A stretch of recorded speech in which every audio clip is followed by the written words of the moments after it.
welcome back to the forest garden.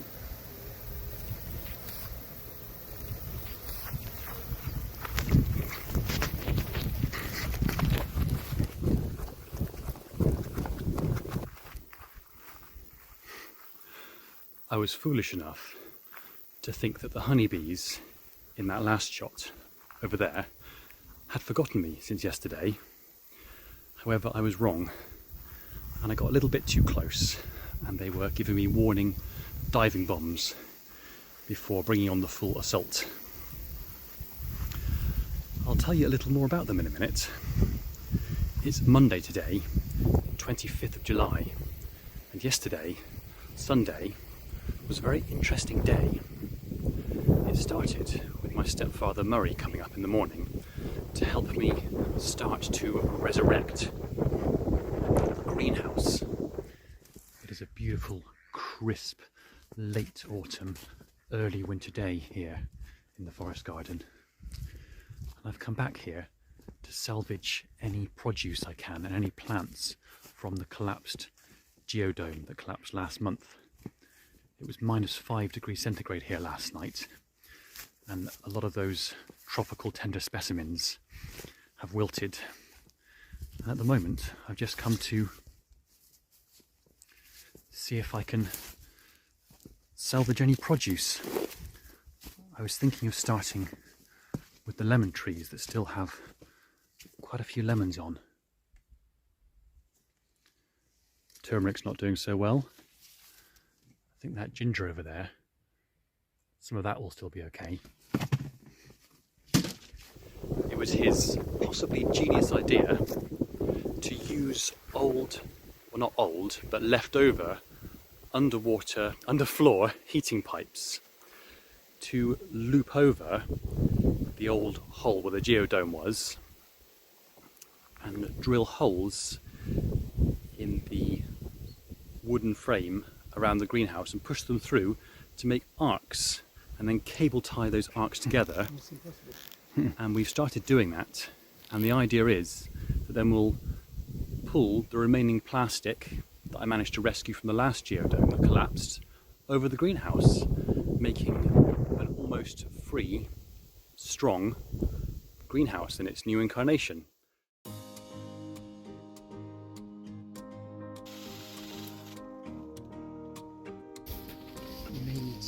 Some of the glue to make it that way.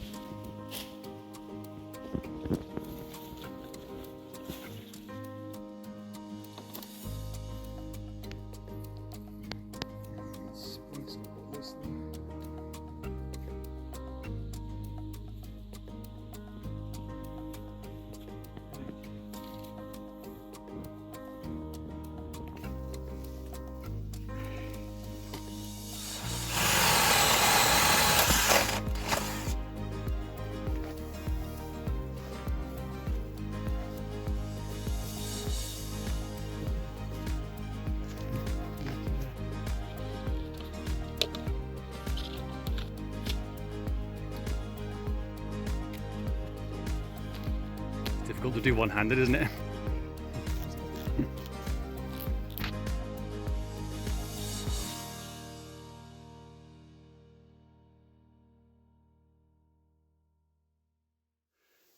We started that yesterday, and we'll finish it another day. And the day progressed with my friend Sam coming over and his daughter Lottie with his drone, which is an incredible thing. I felt like we're properly living in the future. And he recorded some really amazing aerial shots of the forest garden plot. And I've not seen it from the air for quite a few years, so it was fascinating to see how it's progressed. Then in the afternoon, I had help from Tilly and my niece Sophia to extract some honeycomb from the horizontal top bar hive, which was behind me just now. And I've been working with bees for 18 years now, and never encountered a strain of honeybees quite like the ones that moved into that horizontal top bar hive a couple of months ago. They are extremely hard workers and have filled the hive from end to end with honeycomb, which is why I thought it was a good idea to go in yesterday to extract a little bit of the honeycomb, partly for the medicinal benefits of the honey, but partly to make space for the bees so that they wouldn't feel overcrowded and feel the need to swarm, because they had started to beard on the entrance and there were quite a few drones around. I think they were hoping for a mating flight with the new queen, which is another sign that the bees might swarm, which they still might. And now I'd actually be very happy to let them, which I do let honeybees do anyway, but these are particularly vicious bees. And when we were desuiting, taking off our bee suits after the semi-successful honey extraction, the bees started going for me, even though we were right away from the hive over the other side of the garden. I was stung 5 times, and even though I've been stung quite a few times over the years by honeybees, these were particularly potent, and it resulted in an ambulance having to be called, and I spent the night in hospital in accident and emergency because I had a very strong reaction from the very potent bee venom, and I had swelling in my tongue and my throat, and I couldn't breathe, so it was quite worrying. But I'm okay today. I've been to work, and now I'm going to show you a little update video with what happened yesterday.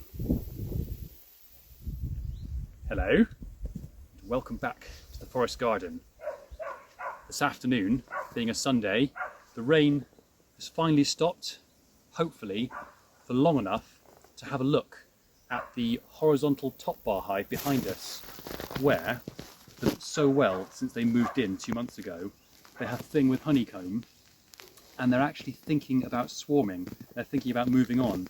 There are lots of drone bees in the air, the male bees, looking to mate with the new queen, and I'm hoping today, with the help of Tilly here, to take out some honeycomb for ourselves, which is a nice bonus of keeping bees, but not the whole point. And that'll give them a little bit more space to carry on building honeycomb, so they won't feel the need to move on. So it's good for the bees, they have more space, and good for us because we get the highly medicinal forest garden honey. Bring on the gauntlets, so come this way.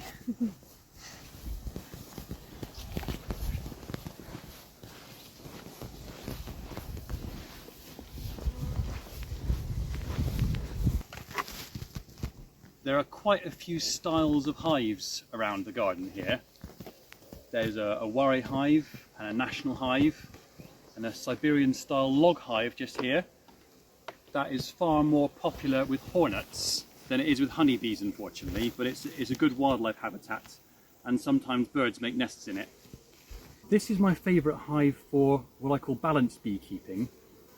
It's not a completely hands-off approach. They do need a little bit of maintenance or interference sometimes, but you need to do very little to them.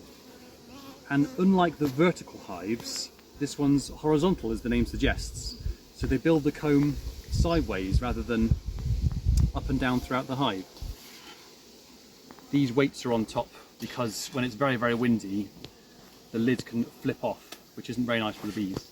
Thank you. That's why you're here, to help. Saves my back.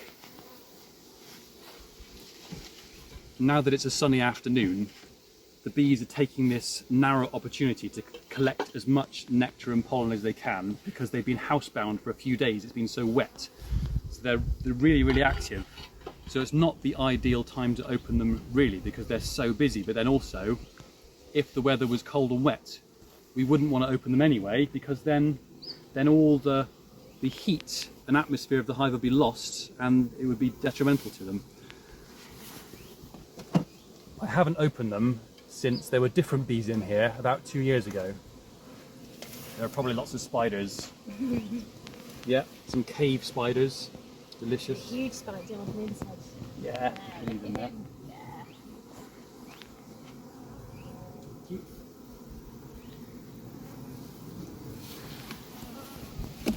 Now, one of the advantages of the top bar hive is, unlike a vertical hive where there have to be gaps between these bars for the bees to move up and down, is that all the top bars are together. So we only have to expose the little bit of the hive we're working on. They've collapsed just here, but fortunately there's what's called a dummy board, which is a divider, which means you can actually have two separate colonies of honeybees in here at once. There's an entrance this end to the north and an entrance this end to the south. And I put the board there last year, or 2 years ago, in the hope that I get two colonies move in, one either end. And that has happened before now, but at the moment there's only one colony taking up this amount of the hive. So these bars aren't doing anything. But the top bars are what the bees build their honeycomb from. They hang their comb from these top bars. And unlike hives with frames in, the comb is free hanging and not constrained to the bounds of a frame, which is better for the bees, but it does make it more difficult to take them out and to deal with, which is what we're going to try and do now. So these can just go to one side. They don't need to be there.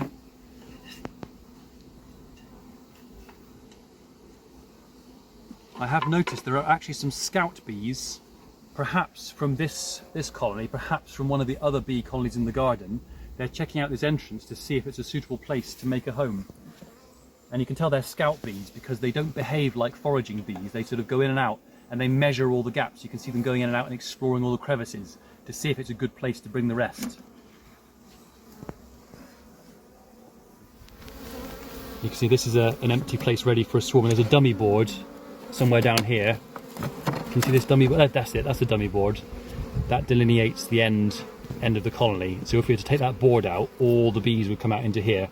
But we'll keep it there for now. So you can have two colonies exist side by side quite happily, and you've had that happen before. You can have two colonies existing side by side, and it works. I mean, when bees do swarm, they do try and go as far away as possible, but if they're short of habitat space or short of somewhere to go, then they will choose to move into a nice little box next door. Sometimes, not all the time, but often people who have these hives will artificially divide their swarm and put the other half in there. When I say artificially, they'll choose a queen cell, and they will take that queen cell with some worker bees and some comb, put it next door, so when she hatches they'll sort of it's like an artificial way of dividing the swarm without them choosing to be there. So that's the other way of doing it. There is an observation window here. That's another advantage of these horizontal hives, is they often have observation windows in, so you can have a look at what's going on inside before actually opening it up. You can see the bees have built almost to the end here, so this is very full, and they've done all this year. This is all this season's building. There was nothing in here back in the end of April, but you can see there's lots of bees. There's very little space in there, so it would be a good idea to take some comb out. I say a good idea. Again, if you ask 10 different beekeepers, you get 15 different answers, so I don't know whether it's a good idea, but it's what we're going to do today. So we're going to take a couple of these out to make space. I'll just be here. Ready. I think probably the best thing you can do is seize the bee brush, Yep. and be ready to brush the bees off the comb. Okay. Usually all the eggs and the brood are in the hottest place in the middle of the hive, so at the ends it's likely just to be stores, just to be honey. So let's see if that is the case. Now they've stuck these top bars down really well with propolis, the bee glue, and they're going to take a lot of prying out, which is what I'm using this for. This is called a hive tool. It has this hooked bit for prying out frames or top bars, and it has this scrapey bit for scraping off propolis and wax. And this is really the only bit of equipment you need for a horizontal hive. It's so well stuck down, I think I'm going to break the wood, so I don't know.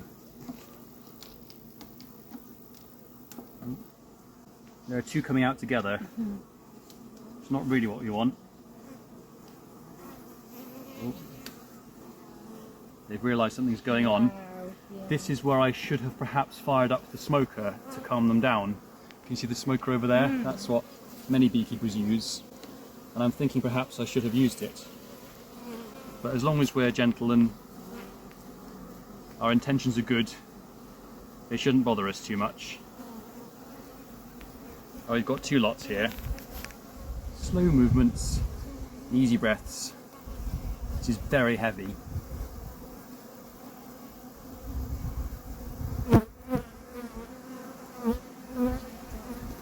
Yeah, that's pure honeycomb.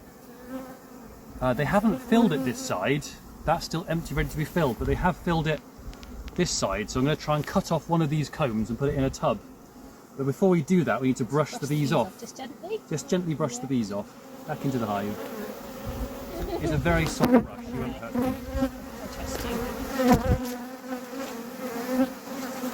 Okay, you can hear the note, you can hear the sound of the bees change. So they're getting, they change from a calm sound to a sort of being a bit angry. What's going on sound. Where's that bread knife, please? Just here. Okay, now we're going to try and cut this comb off and put it in a tub. Is there a tub big enough?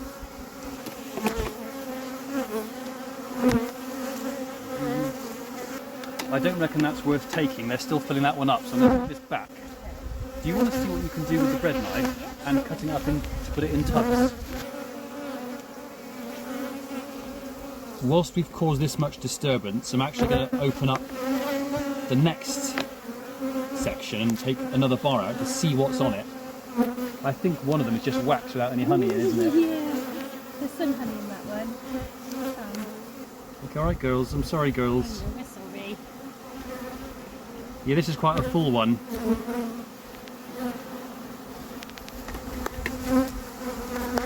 Yeah, there's a lot of comb there. I'm wondering whether to take this one. Okay. I'm just going to put it to one side a moment. In there, in that spare chamber. We took too long doing it, and the bees are getting quite angry. So I've put all the bars back together, and I'll put the lid back on when they've calmed down a bit. But they're all sealed up again now. And we've moved the table away so that we can deal with this little bit of honeycomb we've extracted. I think I got it wrong, and it wasn't really worth doing because they hadn't filled the honeycomb up. Although what I have done is I've moved that dummy board along nearly to the end, so that's given them a lot more space. So in some ways it's a good thing because now they have more space and we can just leave them alone till the autumn. And we do have a little something for our trouble, even though it looks like the bees are going to take it all back.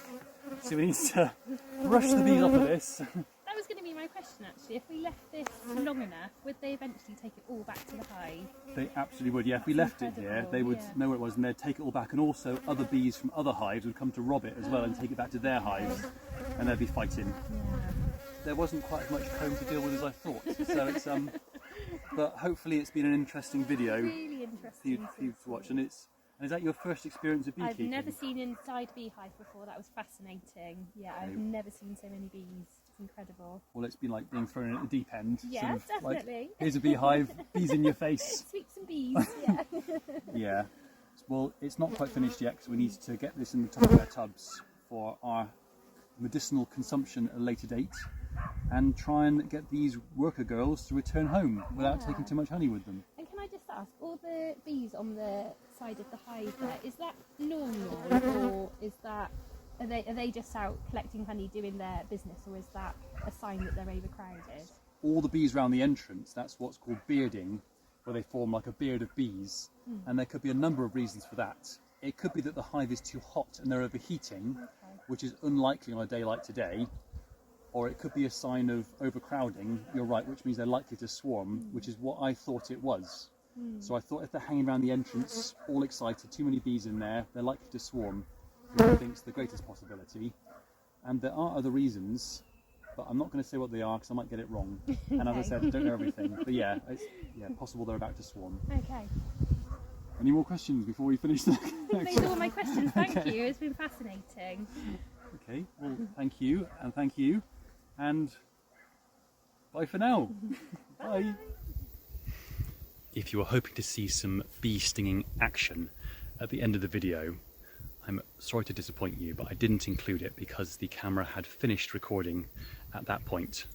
but I did want to mention it as a precautionary tale. Honeybees are fascinating, majestic and really important insects, but they do come with their dark side, and if you mess around with them without taking the necessary measures, and if you're not quite sure what you're doing, then they can be dangerous. But 19 times out of 20 they're really safe, and as I've said, I've worked with them for 18 years, been stung lots of times and never had a reaction. But these bees are a little bit rogue, and I thought I'd mention it just so you know. I don't want to demonise honeybees. I think they're brilliant, and I shall carry on working with them, especially seeing as I found out that I'm not allergic to them. It wasn't, excuse me, I think psychosomatically I can feel my throat swelling a little bit talking about it, but it wasn't an allergic reaction, it wasn't anaphylactic shock, it was just such strong venom that I had the same symptoms as an anaphylactic shock without actually being it. So if I were to get stung once or even twice again by these bees or any other bees, that wouldn't happen. But it was just like the perfect storm, and being stung 5 times in the wrong place at the wrong time. Once again, thank you very much for watching, and see you soon. Bye.